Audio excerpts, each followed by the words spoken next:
안녕하세요. 추태른입니다. 잘 지내셨나요? 오늘 소개할 소설은 김별아 작가님의 가미가제 도꼬다이라는 책이에요. 이 책도 제가 저번에 했던 양기자 작가님의 모순이라는 책하고 같이 누가 책을 추천해달라 그러면 꼭 추천하는 책 중에 한 권이거든요. 김별아 작가님이 백범, 논개, 박열의 저기 일생을 그린 열애 이런 역사 소설로 굉장히 유명하신 분인데 저는 그 중에서도 미실이 있어요. 그 미실도 절대 잊히질 않는 그런 소설이에요. 첫 문장이 되게 감각적이에요. 궁금하신 분들은 한번 읽어보시고 저도 기회가 되면 한번 미실을 소개를 하도록 할게요. 혹시 가미가제 도꼬다이가 무슨 말인지 아시나요? 가미가제란 말이 이제 사전 찾아보면 영어로도 나올 정도로 굉장히 유명한 말이에요. suicide, 자살에 관련된 말이죠. 도꼬다이는 특별 공격대 이런 말인데, 특공대 이런 말인데, 그래서 가미가제 도꼬다이를 합치면 자살 특공대가 돼요. 일제시대 때 여자들은 위안부에 끌려가고 남자들은 이제 징용이나 징병에 끌려갔었죠.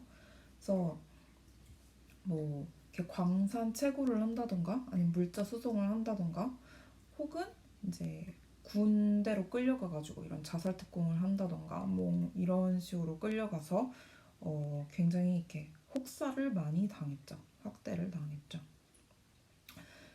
이번에 관종 중에 한 명이 사진 2장을 올려놓고 친일파는 열심히 산 사람이 아닐까, 독립운동가는 대충 산 사람이 아닐까 이런 식으로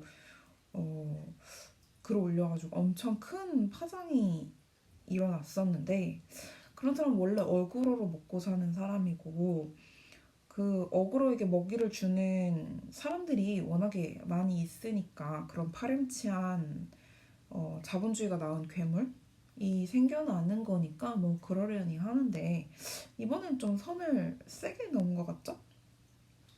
아까 뉴스에서 80억대 소송을 당할 예정이다 이런 거를 보긴 했는데, 그리고 나서 사과문도 올리고 워낙에 파장이 크니까. 근데 사과문이 되게 구질구질했어요. 괄호도 많고 변명 같았죠? 그렇죠? 과연 그게 정말 사과이고 반성일지 그거는 본인만 알겠죠? 다시 얘기를 돌아와서 이 소설의 내용을 간략하게 한번 설명을 해보자면, 일단 호락호락하지 않은 여자들을 좋아하는 그 집안 내력에 대해서 설명을 하면서 소설이 시작이 돼요. 작중의 주인공이 윤식이라는 이제 모던보이인데, 윤식이 할아버지부터 설명이 나오거든요. 할아버지는 쇠날이라는 백정마을에 사는 백정이었어요. 근데 백정의 아들이었는데 피만 보면 막 자지러지고 기절하고 막 이러는 좀 뭐랄까 모자란 백정이었달까? 그런 백정의 아들이었는데, 그 백정마을에서 가장 예쁜 올미라는 여자가 있었는데, 되게 이 애가 추파를 던지고 저 애가 추파를 던지고 해도 딱히 그렇게 잘 넘어가거나 이러지 않았던 굉장히 도도한 그런 그 백정의 딸이었는데, 어느 날 이 올미가 산나물을 캐러 이렇게 산속으로 들어가거든요. 근데 산속으로 들어가는데 거기서 이제 놀러 나온 사냥하고 이런 놀러 나온 양반들의 눈에 띄어요. 그 양반들의 눈에 띄면서 양반들한테 윤간을 당하게 되죠. 그 백정이라는 게 워낙에 인간 취급을 못 받던 그런 신분 계급이라서 그런 부분에 대해서 죄의식도 없었겠죠. 어쨌든 그 윤간을 당하고 나서 올미 거의 죽기 일보 직전까지 가거든요. 근데 호락호락하지 않은 성질로 버텨가지고 어느 동굴에서 몸을 추스른 다음에 쇠나리를 불러요. 이제 한 사인을 줘가지고 쇠나리를 부르게 되는데, 쇠나리가 그 사인을 알아채고 그 동굴로 찾아오니까 올미는 쇠나리를 덮치죠. 그리고 쇠나리랑 결혼을 하고 쇠나리는 그때부터는 왠지 이제 그 피를 봐도 까무러치거나 이런 거 없이 이제 백정리를 무사히 하게 되는 그런 스토리가 진행이 되는데, 그리고 나서 결혼하자마자 올미는 임신을 하죠. 그래서 여기서 소설에서 이 그 올미의 아들이 정확히 누구의 아들인지는 언급이 없어요. 끝까지. 그렇지만 우리는 이런 내용을 보면서 그 양반들의 핏줄 중에 하나겠구나라고 생각은 해볼 수 있죠. 그쵸? 그러니까 이걸 보면서 굉장히 이런 생각을 할 수 있다는 것 자체가 대단하지 않나요? 좀 만만한 남자를 하나 잡아가지고 지금 그 결혼을 하고 그 아이를 낳도록 저기를 만든 거잖아요. 뭐 지금도 여러 가지 방법으로 남자들의 발목을 잡거나 이러는 경우는 많은데, 제가 봤을 때 아마 쇠나리도 그러니까 자신의 아들이 그 친자식이 아닐 수도 있다는 거는 계속해서 염두에 두고 있었을 거예요. 그쵸?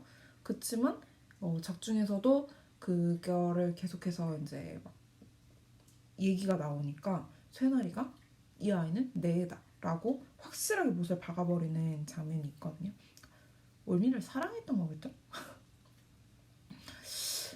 그리고 이렇게 낳은 아들이 바로 흡시라는 이제 작중 주인공인 윤식이의 아버지인데, 흡시는 되게 그러니까 쇠나리가 자기의 아버지라는 걸 받아들이질 않아요. 어릴 때부터 굉장히 독특한 아이였고, 그래서 서울로 와요. 서울로 와서 악착같이 되게 거짓골부터 시작을 해가지고 막 친일을 하고 여기 붙었다 저기 붙었다 이제 막 돈 냄새를 맡아가면서 사업을 하고 뭘 하고 막 이렇게 해서 승승장구를 하게 되죠. 그래가지고 그 되게 이제 성공한 사업가로서 이제 신분 세탁을 하고 살아가면서 얼굴도 좀 빠지고 돈도 좀 없지만 그래도 양반의 자식이었던 그 여자를 만나서 결혼을 하고 아들 둘을 낳아요. 첫째가 경식이고 둘째가 아들 윤식인데, 그 둘째 아들 윤식이가 여기서는 주인공이에요. 그래서 나름 되게 모던한 집안에서 겉으로는 되게 멋지게 살던 그런 집이었어요. 어머니는 뭐 그때로 따지면은 이제 활동 사진, 영화, 그쵸? 그런 걸 보는 게 뭐 취미였고, 뭐 심심하면 가구를 다 바꾸기도 하고, 뭐 그 음악을 듣기도 하고, 뭐 피아노를 치기도 하고, 이런 굉장히 모던 가정의 그 모습을 흉내를 내면서 사는데, 실제로는 굉장히 콩가루 집안이었어요. 아버지는 일단 첩이 있었고, 그리고 어머니는 점점 편집증이 심해져갖고, 그 둘째 아들 주인공 윤식이는 술, 담배, 여자가 없으면은 이제 설명이 안 되는 그런 한량의 삶을 살아가고 있었어요. 굉장히 이제 나이가 어렸음에도 불구하고. 어쨌든 아버지가 열심히 이렇게 뇌물을 바치고 친일을 하고 막 군자금을 대고 뭐 이래가지고 쌓아놓은 성을, 근데 형이 순식간에 무너뜨려요. 형이 일본으로 유학을 갔다가 사회주의 운동을 하다 잡힌 거예요. 집안이 이제 망했구나 싶은데 거기에 대고 일본은 이제 군자금을 내놓을 거, 그러니까 헌납이죠. 헌금을 할 거랑, 그리고 그 자살특공대, 그러니까 입대를 할 거를 이제 요구를 해요. 경식이한테. 첫째 경식이가 잘못을 했으니까. 근데 경식이 대신에 윤식이가 제가 거기 가겠습니다. 이렇게 나온단 말이죠. 근데 뭐 지금 집안이 망하느냐 아니면 이걸 아들 둘 중에 하나가 이 죽을지도 모르는 이곳으로 가느냐에 둘 중에 하나의 기로에 놓여 있었는데, 어쨌든 선택할 수 있는 게 후자밖에 없었어요. 아버지는 절대 집안을 망하게 할 생각이 없었으니까. 게다가 아들도 둘씩이나 되고. 그래서 윤식이가 형 대신 거기 가겠다고 얘기를 하는데, 왜냐하면 자기는 한량이고 아무런 가치가 없는 사람이지만 또한 그 윤식 입장에서 굉장히 대단한 사람이었거든요. 그래서 그렇게 결정을 하는데 뭐 근데 솔직히 이런 이유도 있지만 가장 결정적인 이유는 형의 여자 때문이었거든요. 되게 웃기죠.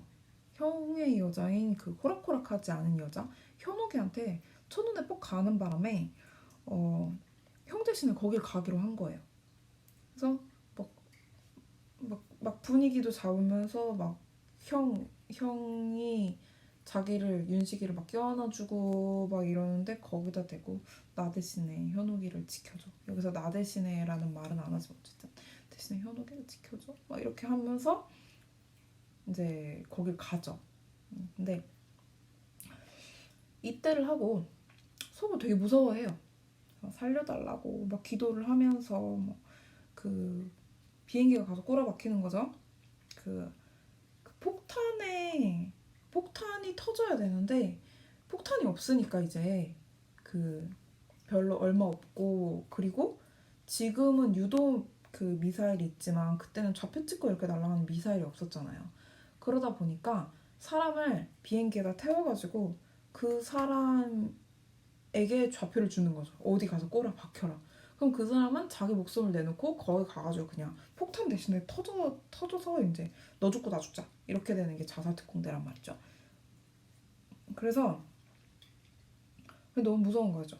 그래서 막 살려달라고 속으로 온갖 신과 알고 있는 신령님과 뭐 이런 거 다 불러서 이제 기도를 하고 거의 순서가 돌아왔는데 아 이제 죽었구나 하고 있는데 그래서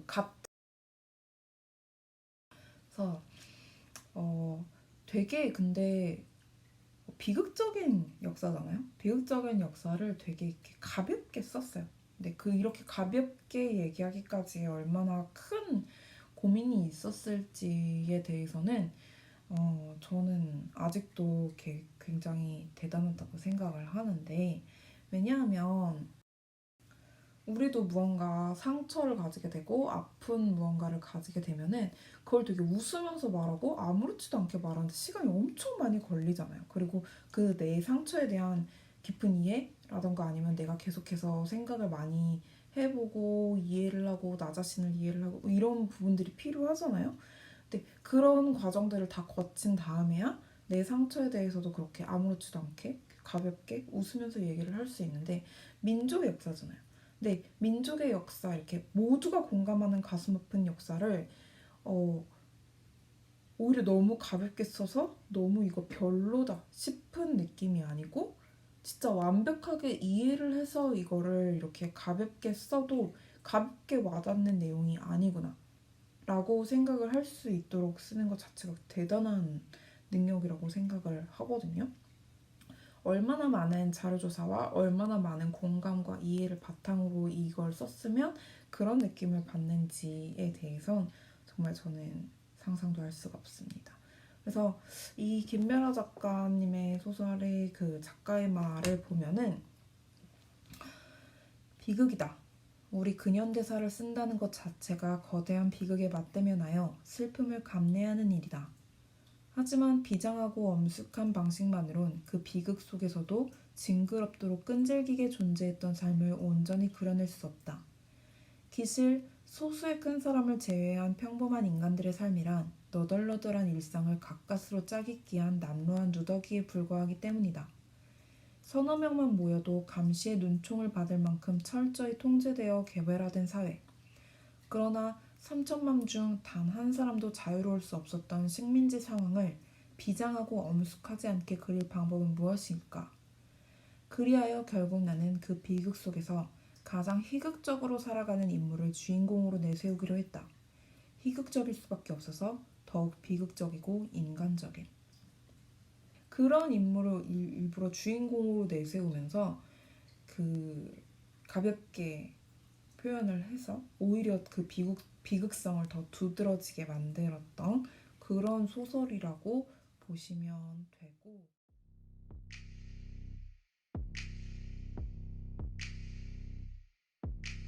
이제 너무 선명해졌어 저 하늘 속에 낯선